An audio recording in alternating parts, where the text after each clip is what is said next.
Many people, when they eat chocolate or drink their favorite coffee, think that it is probably a bit harmful, and there is a controversial attitude towards this issue. In this video, let's break down whether it's helpful at all or harmful, and how to approach it further, especially since there is a huge amount of research on this topic. The conclusions we will draw at the end will probably surprise you. This video will be extremely informative and helpful. So, if you want to become a master of your health, click like, and let's get started. For example, the story of chocolate began with the first studies of coffee consumption by the Norman Holenko Indians in Cuna. They lived on an island in Panama and consumed a lot of salt, but paradoxically had low blood pressure. We know that if you eat a lot of salt, your blood pressure goes up and you can get hypertension and other troubles. However, as it turned out, the Indians ate not just salt, but nuts with salt and cocoa beans, and their blood pressure remained 110/70 throughout their lives and was normal. This, of course, surprised the researchers, and since then, a lot of scientific work has begun on this phenomenon. It turned out that biochemical analysis of the Indians' urine showed that they had a lot of nitric oxide derivatives. These flavonoids found in cocoa beans stimulated the synthesis of nitric oxide. However, when the Indians left their island and moved to another place, such as Panama City, this protection was lost.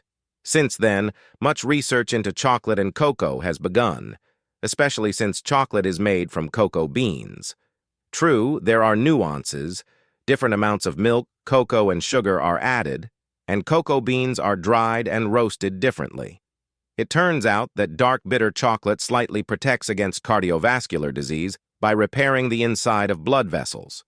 These epicatechins improve the function of the endothelium, the inner surface of blood vessels.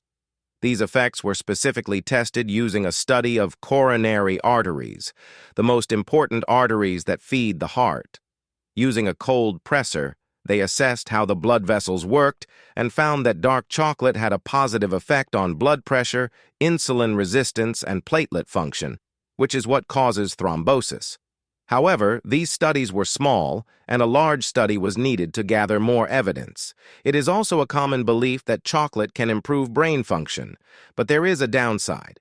Chocolate is high in fat and sugar, and these are extra calories that can increase body weight. One recent study was quite interesting.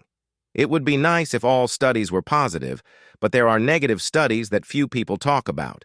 In fact, everyone usually says, "Here, this study had a positive result. This product does something good, we should eat more of it." But negative studies are important too because they allow us to identify what exactly isn't working. They save us from unnecessary expectations, wasting time and money on useless studies and treatments. The chocolate study may have been just that. The Cosmos study was just that. A study of chocolate.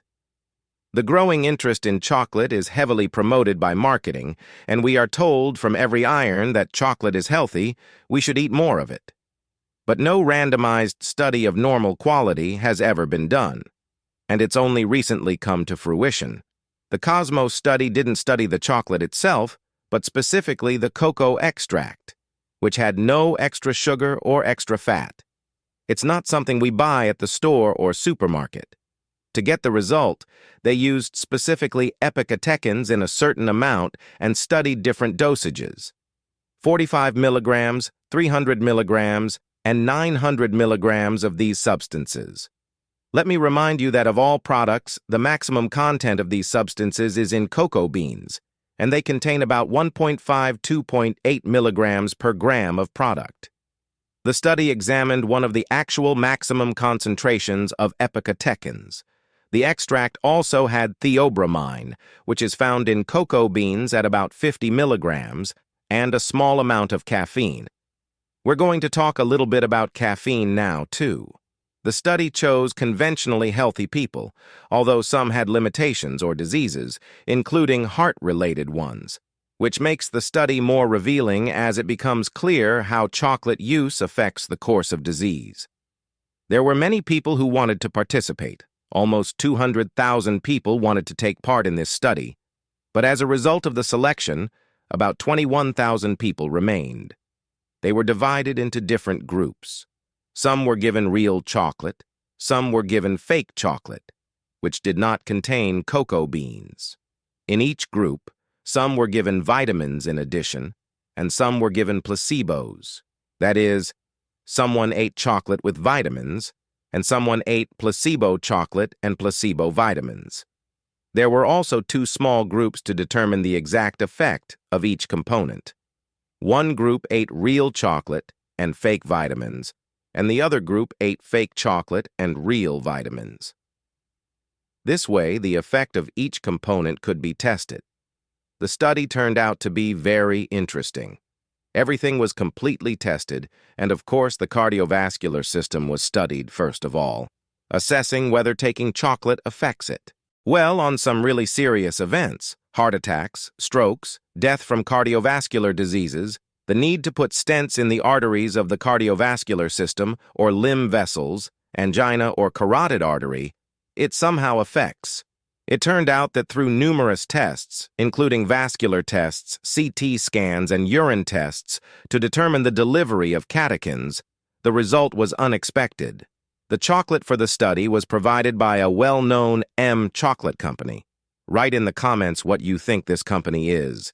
Now you will know if this chocolate is worth eating. Also write if you have a sweet tooth, if you like chocolates, cookies, or anything else, or if it's not your zone of gustatory joy. Write, I'll be sure to read your comments and how much chocolate you eat. This turned out to be very interesting.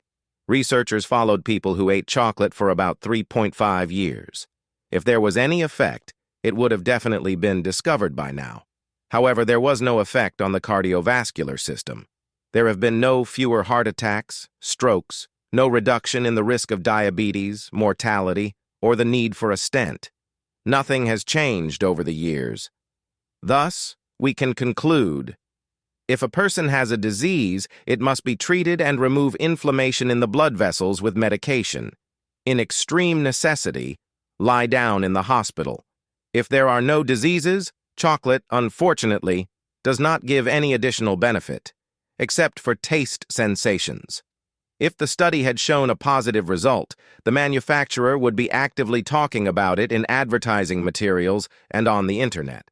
Since no positive effect was found, the study went unnoticed and without comment. It turned out that chocolate brings nothing but positive emotions.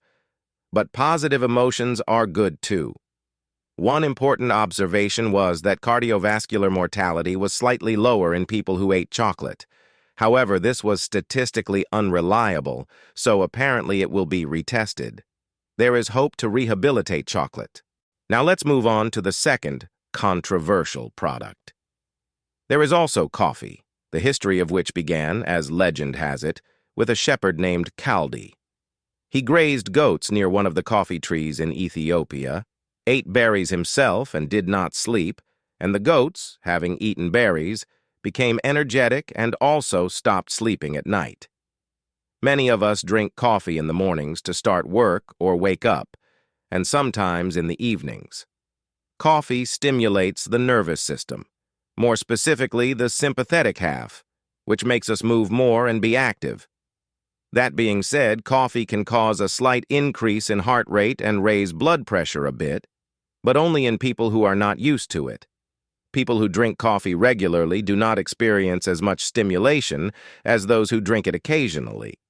Coffee drinkers who drink it occasionally have a more pronounced stimulating effect.